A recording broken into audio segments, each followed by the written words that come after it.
Hello, Boss Fighters. I got this episode all recorded and edited and exported, and then I realized it probably should have a little disclaimer on the front of it, so here is said disclaimer. Nobody on this podcast is a trained medical expert, so if you are thinking about starting an exercise program, please consult your doctor first. Now the theme music. You're listening to Beyond Bossfights, gaming conversations with interesting people.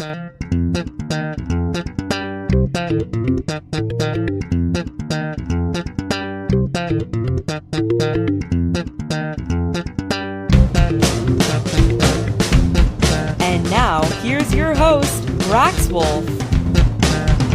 Hello, everybody, and welcome to episode 8. Tonight, our interesting people are Sig from Crucible Gaming and the TamrielSentinel.com, and Cari from Lotro Reporter and the MMO Reporter Network.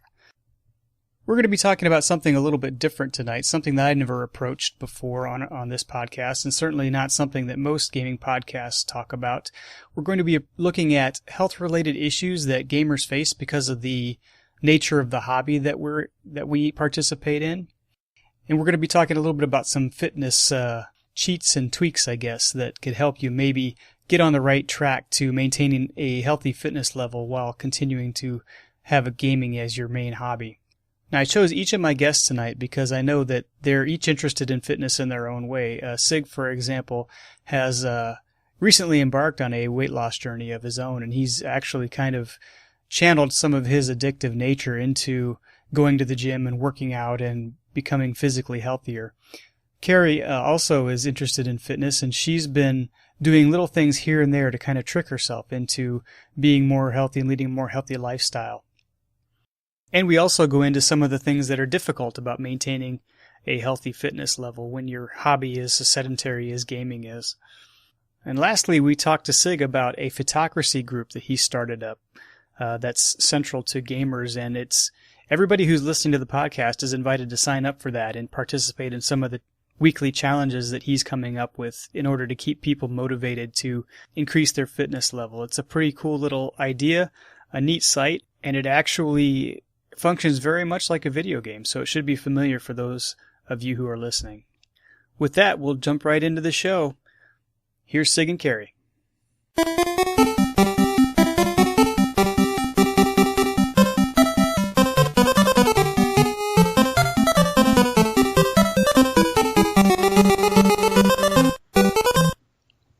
Thanks for joining us today, everybody. Today we have kind of a little bit of a different show. We're going to be talking about fitness and gaming and some of the stereotypes that are out there with gamers and some of the things that are happening that may be steering us in a different direction fitness-wise. Today I have on the program Sig from Crucible Gaming, blogger. Howdy. And one-time podcaster, perhaps future podcaster, we don't know yet. And we also have Cari from Lotro Reporter. Hello. We can exist in the same universe. Strangely, I think Cari is the absolute last Lotro podcaster that I've actually had the privilege to podcast with. Finally got them all, rounded them all up. Yeah. So you've won that challenge. Do you have like a trophy room? No. Maybe I'll get a Steam card I can trade. Yeah. So thanks for being here, both of you. No problem. Thanks for having us. Yeah. And I brought you on because I know that you both have an interest in fitness, and this is kind of one of those things that I wasn't sure exactly how to approach an episode about fitness and gaming, but I knew that if I did, it could potentially be one of the most important episodes that I've done to date, because not only are we talking about it and talking through it and enjoying the conversation, but it's possible that somebody out there might hear this and go, I'm going to take the first steps. I'm actually going to make my life a little bit healthier. And so the idea of perhaps changing the course of somebody's life is very appealing. And I hope somebody out there might listen to this and have those thoughts. Let's go ahead and start off with our definitive gaming history. I know both of you have been gaming for quite a long time. Let's go ahead and start with Cari. Cari, how did you start getting into video games, and how did you get to where you are now, and what are you playing now? My uncle bought us a Nintendo 64 the very first year it came out. I think my mother wanted to kill him. And I don't think we moved from in front of that thing in the entire Christmas vacation. And I don't recall ever purchasing any other games than the two that came with it. So we did. I could finish Super Mario Brothers and start in. After you finished, you would loop around and start again, where all the mushrooms had turned into like bullets or something. And that was my original gaming. I then bought a PlayStation, the original PlayStation. And my very first MMO was not, well, it was Final Fantasy XIV when it came out originally. I don't know why I decided that would be a good idea. I think it was because, well, everybody's going to be starting new and, they won't be mean to me and it'll be fine. And I did get in with a good group of people and we played in that LS until 1.0 finished. We were standing on a hill when the servers went down together. And then in the middle of that, I started to play Lotro. And I've really gotten into Lotro since then. It had been free to play by that time. And that was my second MMO. I also have a PlayStation 3, and I play lots of the Final Fantasy RPGs and things like that. So that's my Fallout. So long games is what I like to play, apparently. And it's kind of a funny story how you got involved with the MMO Reporter Network. You want to drop that one on us really quick? I sure will. I met Chris and Bill and his team at the 2012 PAX party that they have every year. Introduced myself, chatted with them a little bit, and then every time I would turn around, I would run into Chris and his wife Zelenia on the show floor. I swear to you, I was not stalking them, but every time I turn a corner, there they were. And I would, say hello and joke and whatever. And then at the Turbine party Friday night, he said, "Oh, come sit with us." So I came and sat and chat with him. And then not long after, like December or January, Bill was leaving the show. And they're like, "Would you like to come guest host?" And I'm like, "Are you sure?" They're like, "Yeah, okay." And then it's like, "Okay, well, how would you like to be a host?" It was like the very next week. I'm like, "Okay, sure." So that's, I had no aspirations of being a podcaster. I was in awe of all the podcasters out there and didn't think that is something I could possibly do. And guess what? I've been doing it for 2 years now. That's awesome. Yeah, we're sneaking up on our 250th show right now. Congratulations. That is really cool. Yeah. Sig, same question for you. It was a long time ago. It was the original Nintendo system. It wasn't mine. It was like a cousin's, or I don't remember who it belonged to, but it was sitting over at my grandfather's house, actually, and, we'd go over there, and that's where I got hooked on video gaming. Didn't get my own thing until the Sega Genesis had been out for a couple years, I think, and my parents picked it up for me and my brother for Christmas one year. And it, just kind of went from there. Super Nintendo, Nintendo 64, PlayStation 2, Xbox. I started getting real heavy into PC gaming in the late 90s or so. Got into my first MMO was Asheron's Call. Wow. Coworker told me about it, and I was like, "Hey, that sounds pretty cool." So checked it out, did that for a little while, and then when Dark Age Camelot came out, we moved over to that, and that was like my version of EverQuest. A lot of people talk about how addictive EverQuest was. Dark Age Camelot was a problem for me, and after a couple years of not seeing sunlight and whatnot, I was finally able to let go of it and didn't do a whole lot for a while. Console gaming here and there, and then I was playing like Total War, one of the Total War games. And I got an email. I was sitting at work, and I got an email for the invite, the beta for Lotro. And that was kind of my path back into MMO gaming. So was playing Lotro since it was beta 2, I think, closed beta 2, and kind of shifted away from that. I guess it was last summer now, and I've been playing ESO since that launched. Yeah, that's interesting. We're actually going to do a small section on video game addiction later on, so maybe you'll have a little bit of insight to that. Yeah, absolutely. And as far as your blogs go, Sig, you've had several, haven't you? And you're still running at least one or two. I've still got several. I don't like writing. I like creating the blogs. I mean, that's the thing for me. I like putting the sites together. I like messing around with WordPress. I like breaking it, seeing what I can do with it. And, I have this thing where it's like, oh, that's a good idea for a blog, and I'll start it. And I might run heavy with it for a while and then kind of forget about it, or it might be long lasting. I've got one that's been around for, I don't know, 5 or 6 years now. It doesn't get a whole lot of love, but I update it every once in a while. It's just something to mess around with, fill the time. So the main topic that we're going to move into is the video game related health problems and the things that you can do to kind of counteract the health problems that comes along with this hobby, because I think most people will agree that it's not probably the healthiest hobby that you can have, sitting in front of either a console or a PC in a very sedentary way and playing video games. I know there's a lot more active hobbies out there that you could be participating in that would probably be better for your physical health. Just a quick Wikipedia search shows several of the health-related problems that people tie back to either video games or just sedentary lifestyles. Some of those are, as documented on Wikipedia, seizures and epilepsy, which I think we all remember. You guys said you started on consoles. Oh yeah. You can remember those epilepsy warnings that showed up in the beginning of several games. They still put them up. I got the latest Tomb Raider, the new one, has an epilepsy warning on it. Right. Huh. Apparently the light flashes and changes of lighting can trigger epilepsy. I never really understood how that worked, but it sounds like it must be pretty well verified.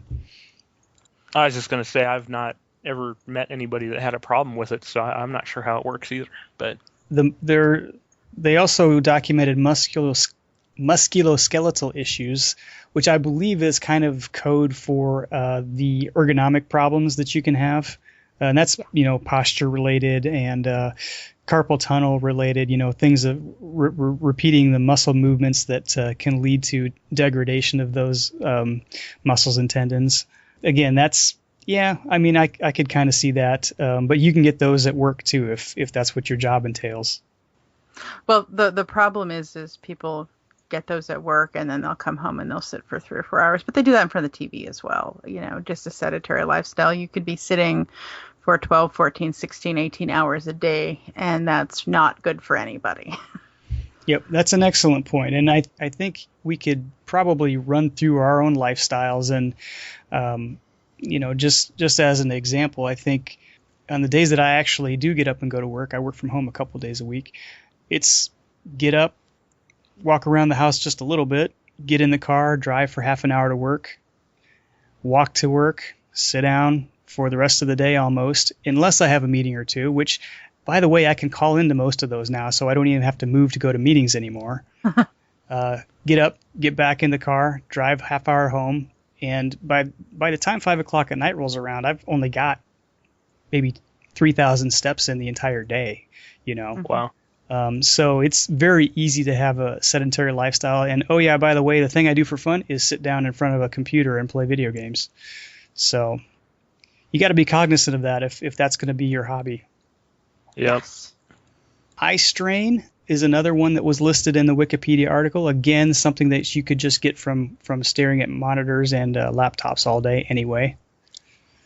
And now we come to video game addiction, which is the first one in the list that is specific to video games, I think. And this is actually a pretty serious one, especially with MMOs, which are kind of designed to pull you in and hook you in and keep you playing. Correct. They do design and scientifically design, I'm sure, the systems that will keep you coming back every day to get your little carrot that they want to hand you. Your little Hobbit presents? Well, not so much the Hobbit presents. Those I can take or leave. But I was thinking of like the daily rep that you can get in WoW. And some of the others. Hoot Bolt dailies would be a good example of that. You know, you wanted to log in to get that done, and it's going to take you 40 days to do it. So, you want to make sure you do that every day. Right. So, Sig, what game did you mention that you had some addiction issues with? That was Dark Age of Camelot, or Dark Ages of Camelot. It's been so long, and I kind of blocked it out. I don't remember what the proper title was. I know they could. I have many friends who met each other over Dayak. It surprises me how many people that I talked to that played at Dayak. It was. It was amazing. Yeah, I mean, it was. Back then you had Ultima Online, you had EverQuest, you had Asheron's Call, and they were all 3D to an extent, but the textures were pretty bad. And here comes Camelot, and it was almost revolutionary in the graphics, so a lot of people were drawn to it. Mm-hmm. It was cool, but there was, back then there wasn't quest systems or anything like that. You sat in a dungeon and you just camped a spawn and killed the same thing over and over and over again, and there was something about it that just it was like, if I'm not doing it, something's not right. So I was always there, but I don't know. Yeah, and a couple of people that I've talked to that have played Dayak kind of had the same issues. They actually had to step away for a while because they were pulled in so much. And I'm not sure if for them it was the social aspects with the group of friends they had, or if it was just the game itself was so kind of, so different and new that it was kind of quasi-addicting. But they also have had issues with WoW the same way. They'll be playing WoW every waking moment for 6 months, and then they'll have to quit.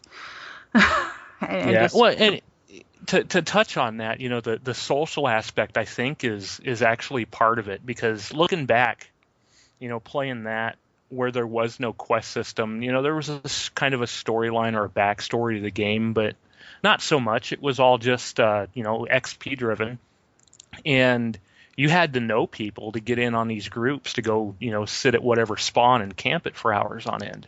And there were some really popular spots with the best XP, and it only had room for so many people. And if you didn't have an in, you were left out. So, building those relationships with other players was very important if you wanted to progress in the game. And then, along came World of Warcraft and some others that have these quest systems, and they're more tailored towards the solo aspect. And, I guess what I'm getting at is the social part kind of drops off, and that's where, when I got into like Lord of the Rings Online and whatnot, it wasn't quite as gripping because I wasn't interacting with people the same way. I think that was the big thing for me. Yeah, I actually have to agree with your point. Final Fantasy XIV is JRPG, so it's on MMO, so it's built very much to have the grouping aspect. Mm-hmm. And you really couldn't do anything by yourself. And I also had a friend who just couldn't handle that. He was getting pulled in too much all day, every day, because he wanted to do stuff with friends, and you couldn't really do anything by yourself. You had to have a group.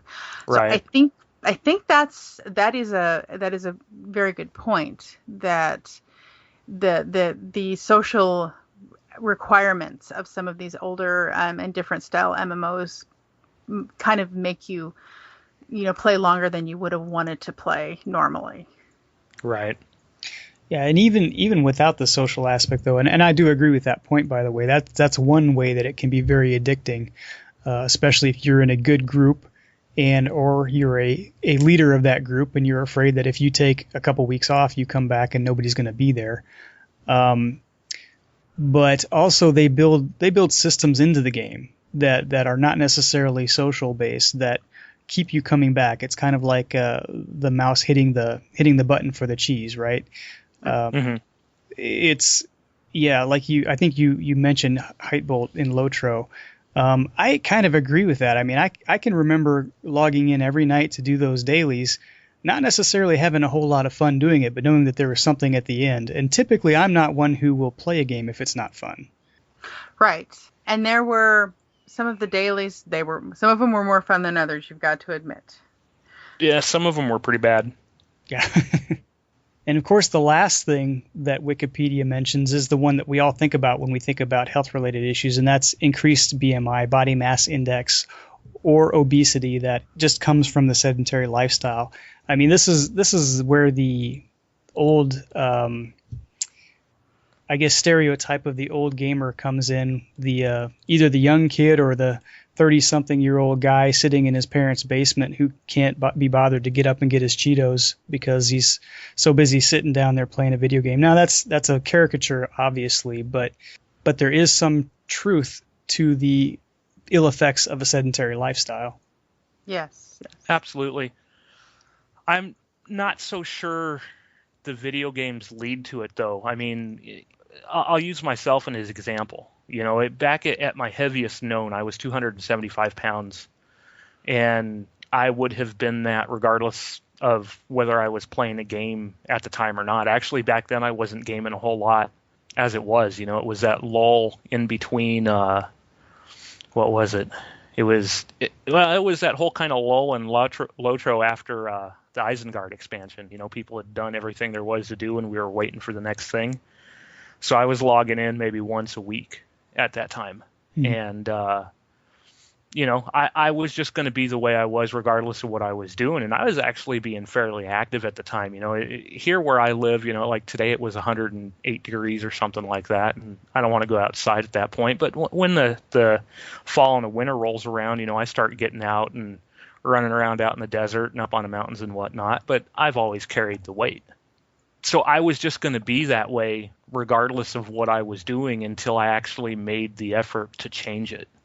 You know what I mean? So, yeah, the gaming could possibly lead to it, but there's so many things that lead to it. I think it's more of this is how this person is, and the video gaming is just an easy thing for them to do while they're sitting on the couch.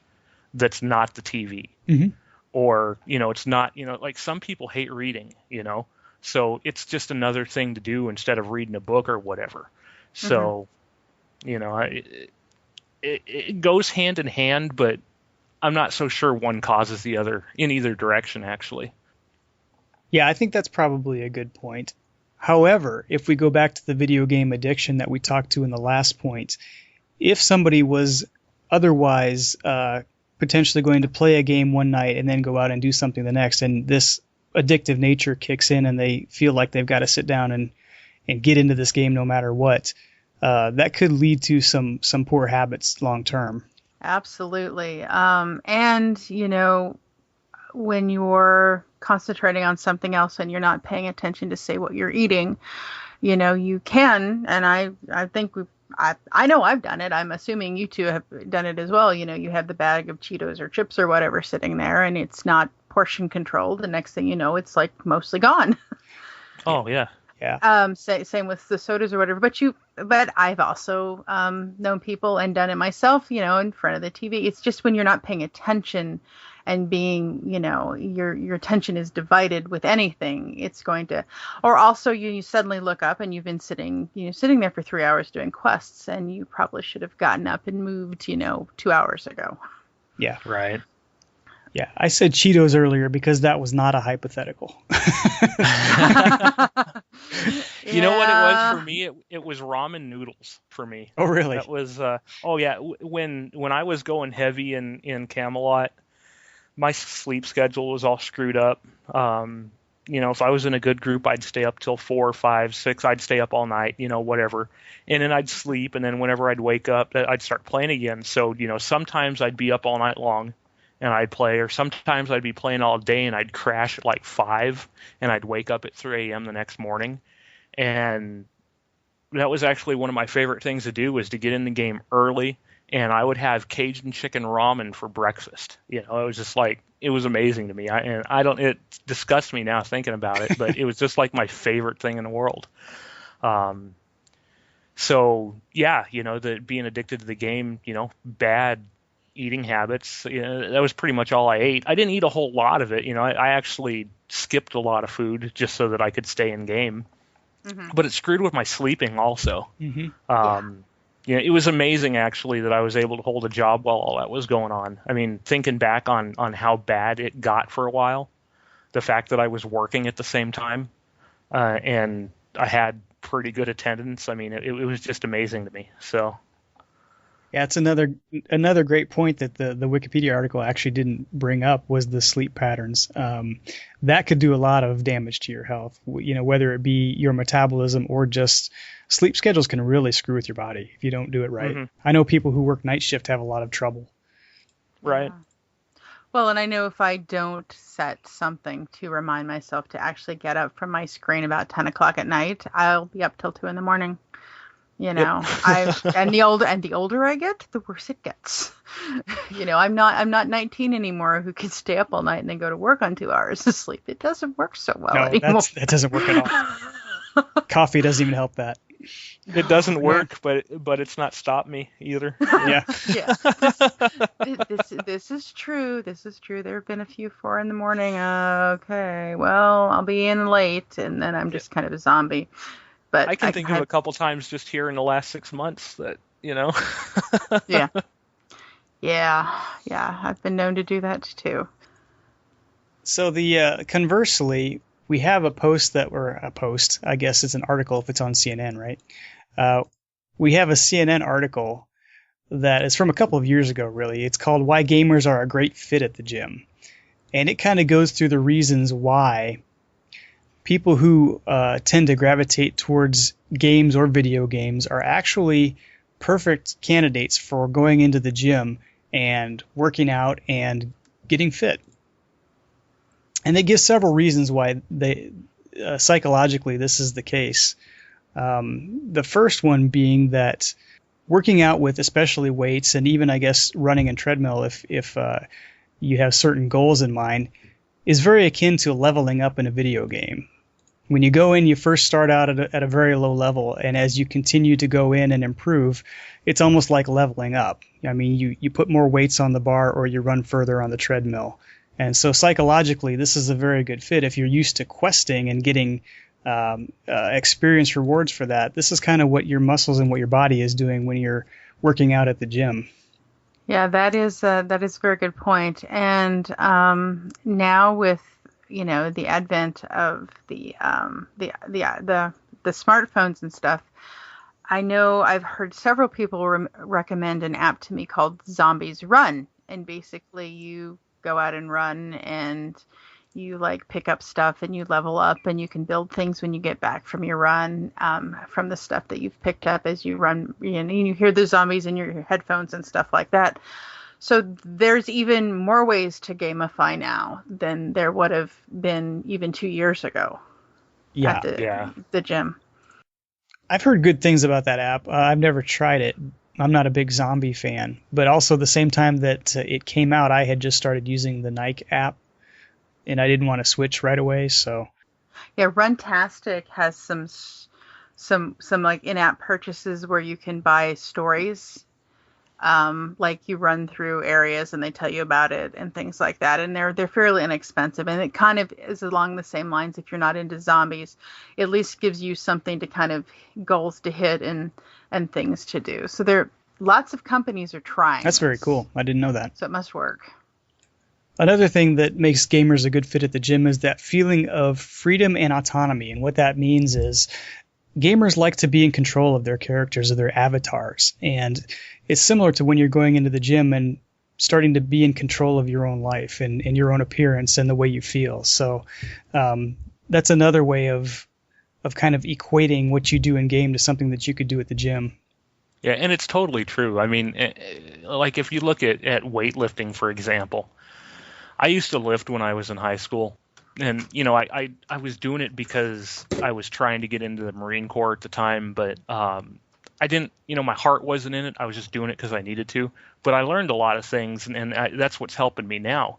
But now what I'm realizing, I've only been, I guess I started this whole adventure of mine back in December, and I've only been lifting for the last couple months here now. And I'm discovering, if I do this this particular lift, or, let's call it a skill. If I use this skill, I notice a change, in my deltoid muscle. And, so, okay, well, if I want to, make my delts a little bit bigger, this is what I need to do. And I utilize that particular lift and I see the results. So, it's, I don't know, there's a lot of little things like that you can do to gamify the whole experience. I never really thought about that as it's kind of like in the games where you do use that skill over and over and over, and you continue to get better with it. Right. No, and just, I mean, even going up in weights, when I first started, I could curl, on a barbell, I could curl 60 pounds or whatever, and now I'm doing 85, 90 or whatever. You can see that progression. It's just like leveling up, so it's awesome. And I love using the Runtastic apps and the bike apps and stuff like that to kind of see where I've been and how fast I'm going, and it shows you kind of how, if you've beat yourself before and things like that. So that's kind of fun to see how you improve or how you're able to go a little farther, a little faster, things like that. Right. Yeah, I'm all about the data. So yeah. So do you feel much more motivated when you can see the progress? Absolutely. Oh, yeah. I have my Fitbit on all the time, and I use that constantly to try to get a little faster, get a few more flights of stairs and things like that. The Fitbit was actually what started this whole thing I'm doing here. That was the turning point for me, was when I saw what it was capable of doing. So it's a pretty neat little device. So do you guys compete with friends, and every little thing has a social aspect built into it now, or do you just compete with yourselves? I mostly compete with myself on the Fitbit. I also use MyFitnessPal to log. I'm not as good at logging food and things like that, but American Golden Star are both my friends on that, so I kind of get to see how they're doing, and they kind of give me props back and forth. It's fitness, can be kind of, especially like weight loss fitness, it's one of those journeys that you do want to share with people, but you also are very careful about who you share it with, because you don't know what kind of response you're going to get. I think guys have a little bit different, get a little bit different response than, say, some of the gals do. That's probably true. So I'm pretty careful about what I share. I did have my Runtastic attached to my Twitter account for a while, and then I unhooked it. I probably shouldn't. I should probably left it up, but I figured I was spamming you guys enough. So.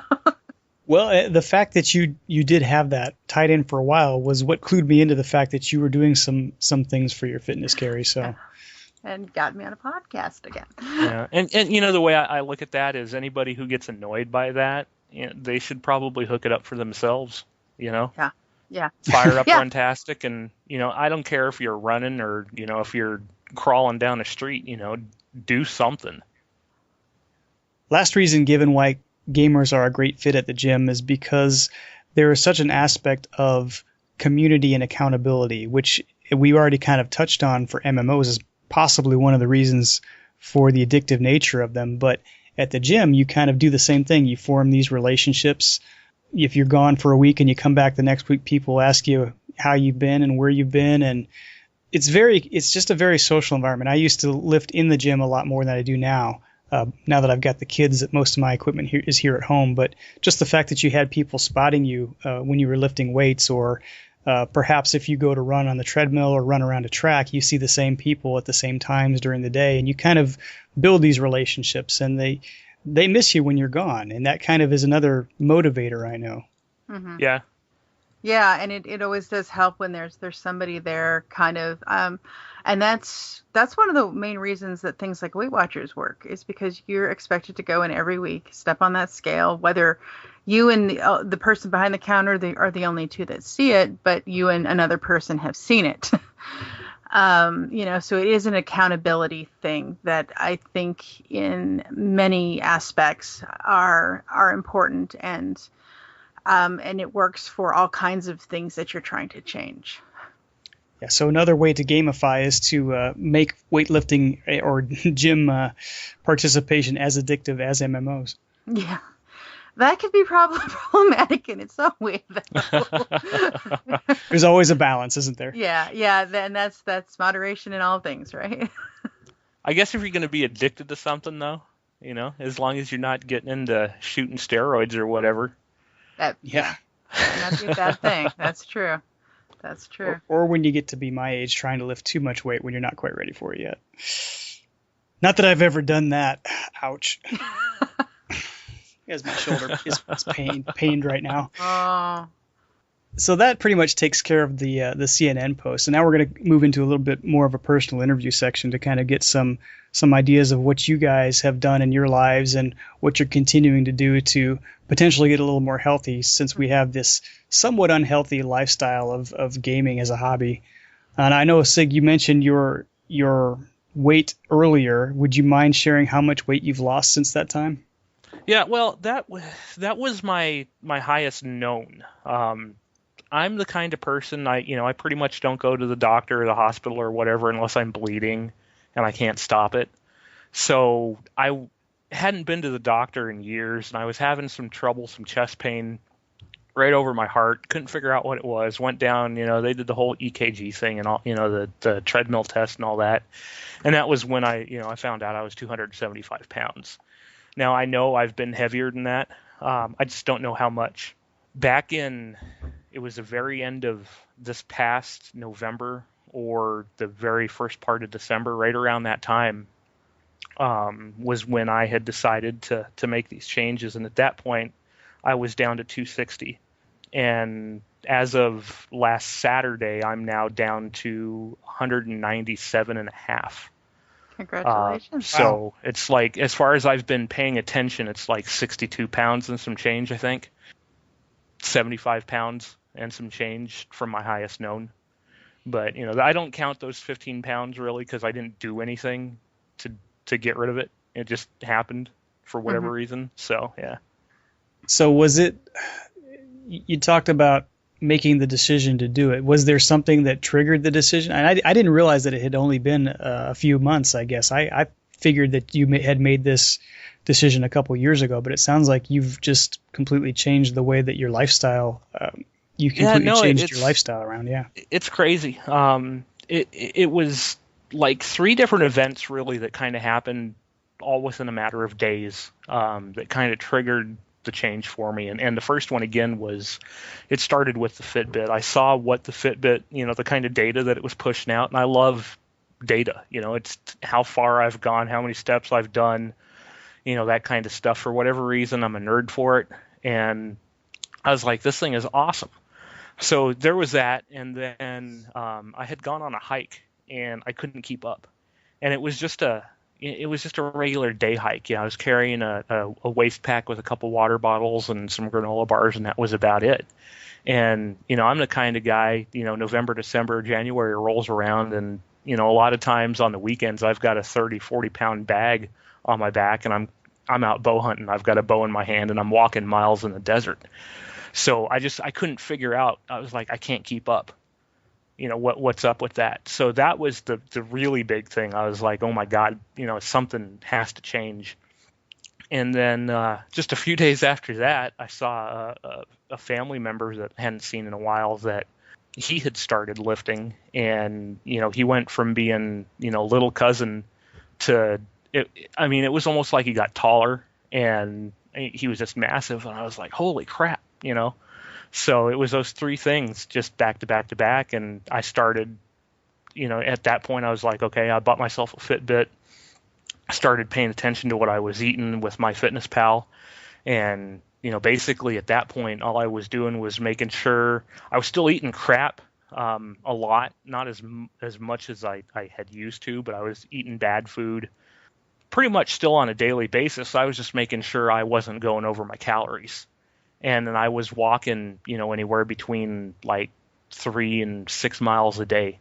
back then. So that was kind of where it started. So input output. Yeah, exactly. Yeah.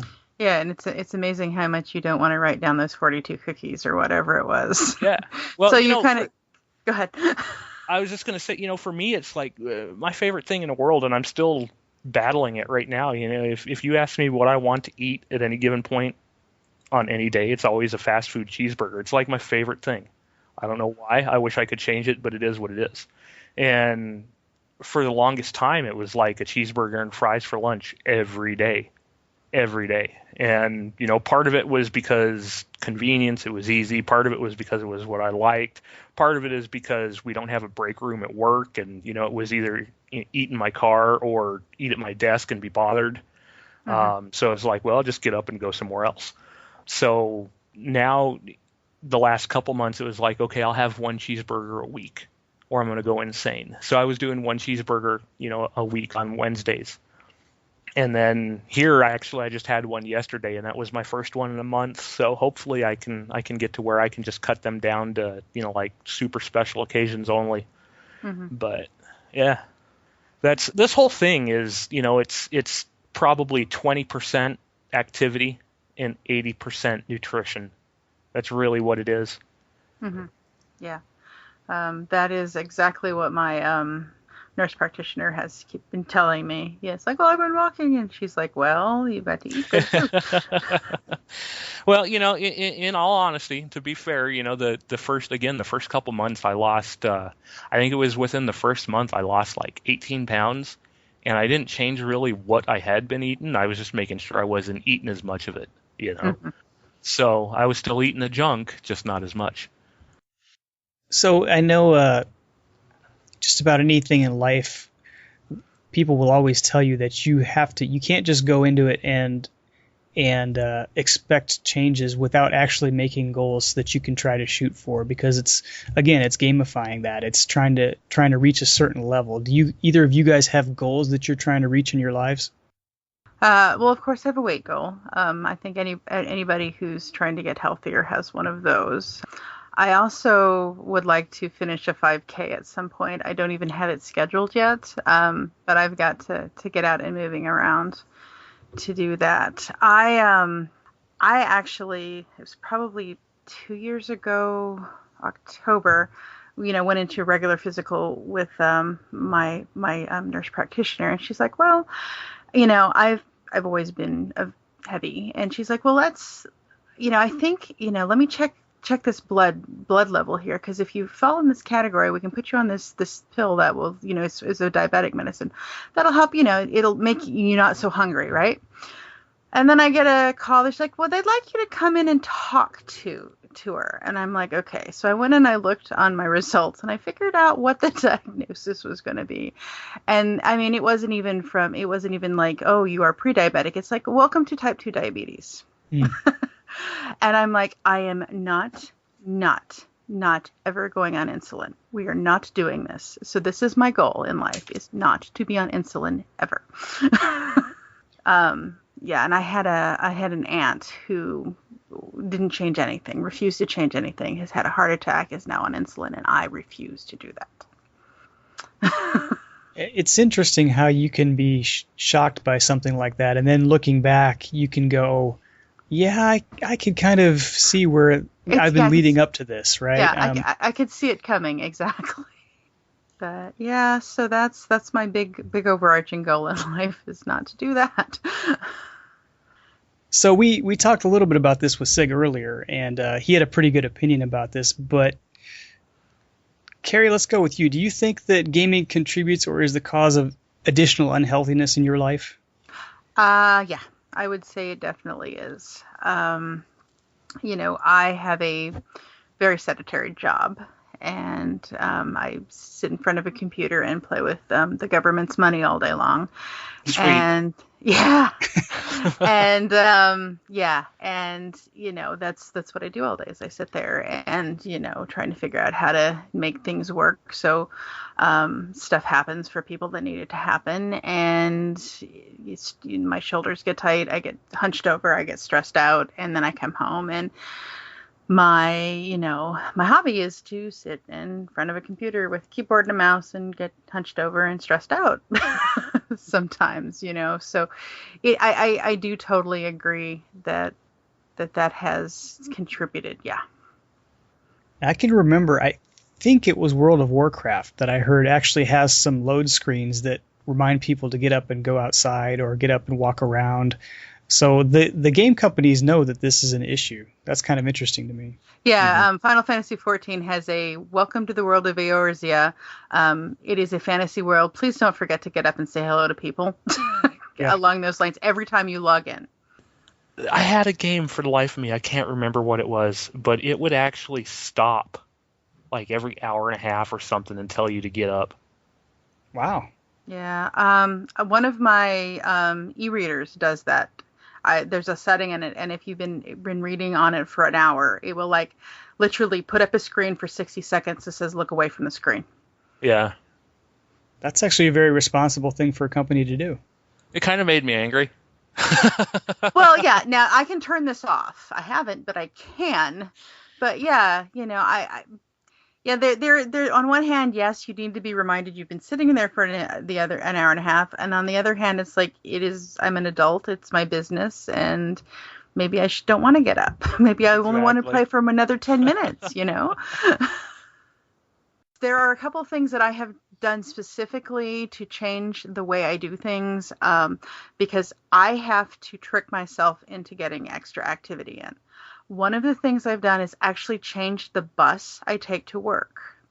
And what the bus that I take to work drops me off at one end of downtown Seattle, and I have to walk almost an hour, almost a mile to my office every morning. And then until just this last June, the bus I took home from work was also almost a mile away. They changed it to where there's a stop that's like less than 10 minutes away. So I've been very lazy and not gone on to the other stop, which is not good. But I've also in a parking structure. So I have like made myself climb the 5 flights of stairs to where I leave my car every day, which I absolutely despise and hate with everything that's in me, but I make myself do it. That's really good for you. Yeah. So I walk up one set and then I like walk to the other side away from the elevators, because I'm not going to turn around and go up 2 flights of stairs and then walk all the way back across the parking garage to go up the elevator another 3 flights, whereas I might give up and get on the elevator if it was closer. So I have to trick myself into doing things like that. I'm trying to figure out right now how to ride my bike to the park and ride. That's not going to like get me killed on a 45-mile-an-hour road. And if I make myself do that, then I'll ride my bike more. Otherwise, I don't seem to find time to ride my bike. I want to pause right here, Cari, because I think this is probably something that's important. There may be listeners out there that they're hearing this, they know that there's health problems and that they know that there's ways to get around this or to change your lifestyle, but it probably seems like a really big leap. I can't just get up and start running 5Ks. I can't just get up and go and start bench pressing 200 pounds. I think the point that you just made is that there's little changes that you can make right away that are going to have health benefits. Yeah. I literally switched the printer that I print stuff to in my office, so I have to get up out of my office and walk away. And then I've been trying to remember to come back every time I walk back in my office, do like wall push-ups and calf raises, like a set. And then I can go back to work. It just feels a little, I feel like somebody's going to walk by and wonder why I'm kissing the wall, but they'll ask and we'll be all fine. I'm not going to get down on the floor in my office and do push-ups, but I will do like wall push-ups, and calf raises are pretty easy to sneak in and nobody will notice. Squats are a little hard to pretend you were just sitting down on. I do them at work, but I've got a server room that I can go hide in, so nobody ever sees it. But the little things, thinking about that, if you want to get started, there's a really easy way to do it, and I'm gonna say it's easy. The weight loss, the whole transformation, everything, it's tough, but in the grand scheme of things, there's a lot harder things out there that that you're probably going to have to deal with in life. And the reason it seems hard is because it takes time and it takes patience and it takes a little bit of determination and it points courage and whatnot. But the whole process is not hard. And if you want to get started, there's really just a couple changes that you have to make. Cut out the sugar. If you drink, sodas, and I'm even talking diet sodas, get rid of soda, get rid of coffee with sugar and cream in it and that kind of stuff. Limit yourself to just water for a week. Okay. And during that week, get up, turn on a stopwatch or listen to an audiobook or whatever and walk for a half hour and then turn around and walk back the direction that you came for a half hour. Get in that hour, get rid of all that sugar, and after a week, you're going to be down probably, at least a couple pounds, if not 5 or more. And that's all it takes to get started. And from there, once you see that you've made that change, that's all you really need to take the next step and go a little bit further with it.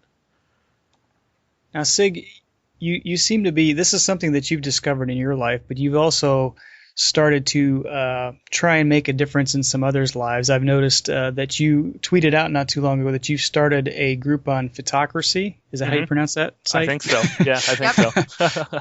I've got it up right now on my screen. And it's specifically, I forget what the group you created was, but it's specifically for gamers. Right. Yeah, I just call it Game Your Fitness, and that's just because that's what I needed to do to get started. I saw the data that was coming back to me from the Fitbit, and I figured out how to make a game out of it. I was like, okay, I walked 7,000 steps yesterday. I need to do something to take it to that next level. I need to beat myself. So I'd challenge myself to it, and then I actually opened up my my profile so other people could see it and on MyFitnessPal and stuff like that also, because if I think somebody's looking at my data, it just makes me try a little bit harder. So I started getting all these just like random friend requests from people on Fitbit and whatnot, and I'd accept them. And then, now they can just right on their own dashboard see how many steps I walked that day, or since the last time I synced my Fitbit. And so then we'd start, kind of, poking at each other and saying, hey, you need a few more steps or whatever. And I just kind of built off of that and eventually, just kind of went crazy with it. And, now I've gotten to the point where I'm not an expert. I don't, know hardly anything about fitness or whatever, but I've gotten to the point where I know what I need to do, and if I feel like I can kind of help push somebody in the right direction, I'm totally cool with that. And here just a couple weeks ago, just within a matter of a couple of days, I had a couple different people tell me that the things that I was saying on Twitter or in other avenues was the motivation they needed to get up out of the couch and try it for themselves. So it was at that point I was like, all right, that's awesome. That makes me feel good that I've inspired somebody. So what can I do to kind of push people in the same direction? And that's where the whole Photocracy thing came from.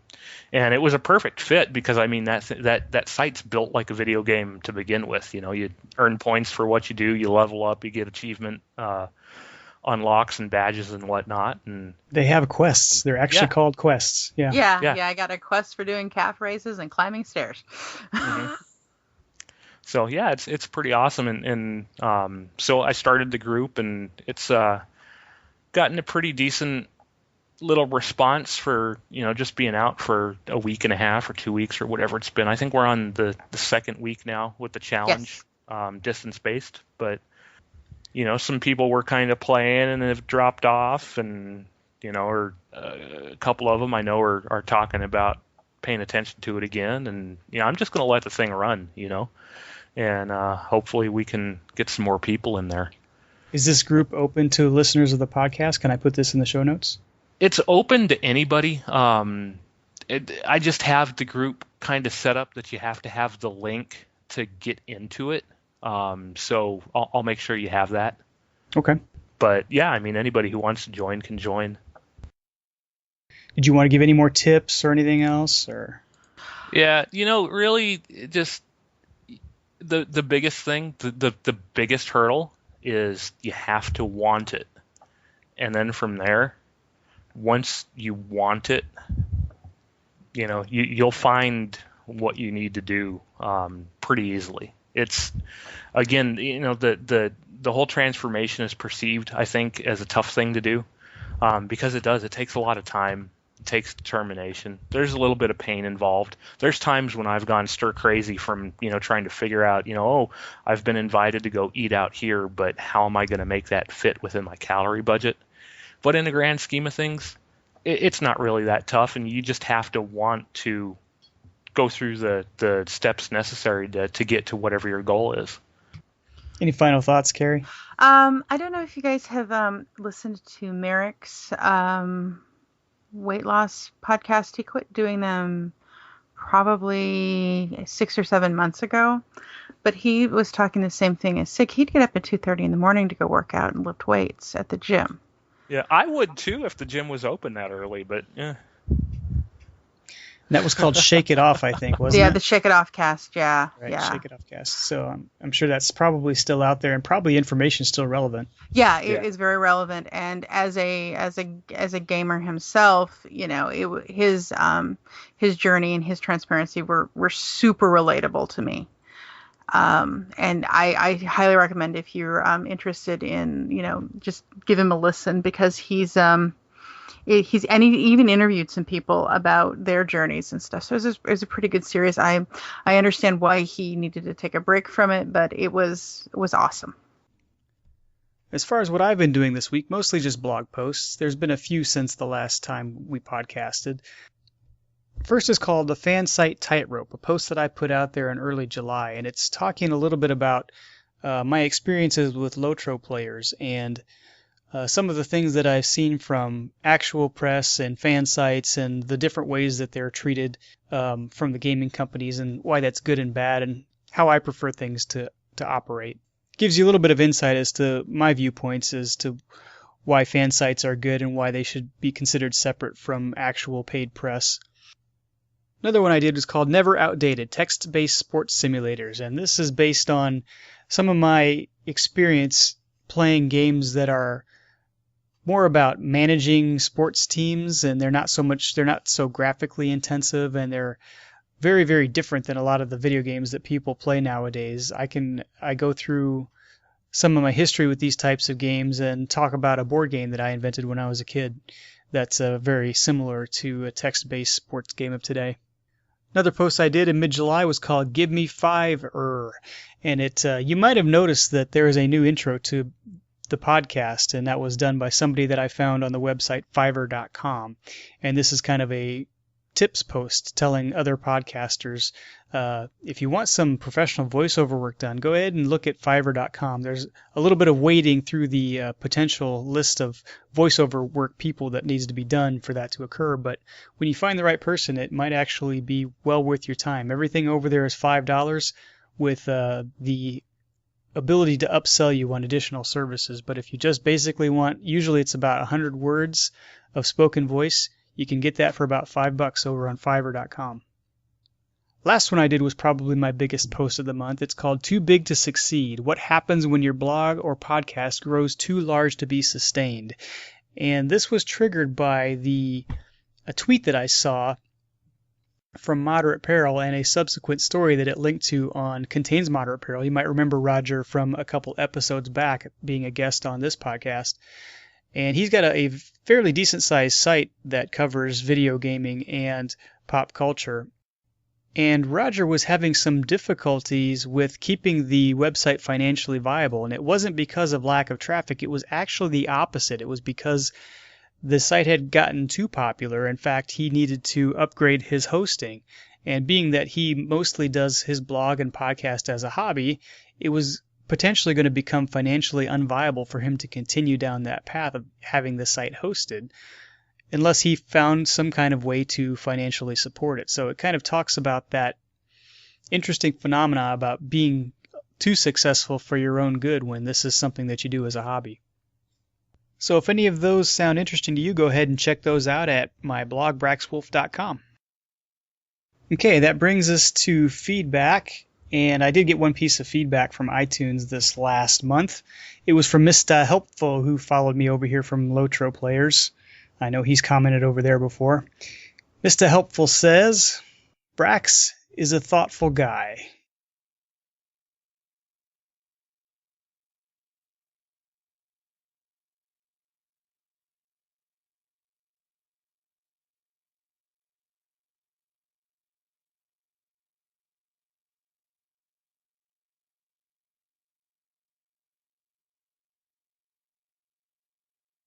That, of course, was Thoughtful Guy by Rhett and Link, a music video that they did, and I'll post a link for that in the show notes. It was just one of my favorites. I've been waiting like 3 weeks to put that in once I saw this comment, because it's one of my favorite videos that they do, and as a quote-unquote thoughtful guy, it makes me laugh every time I see it.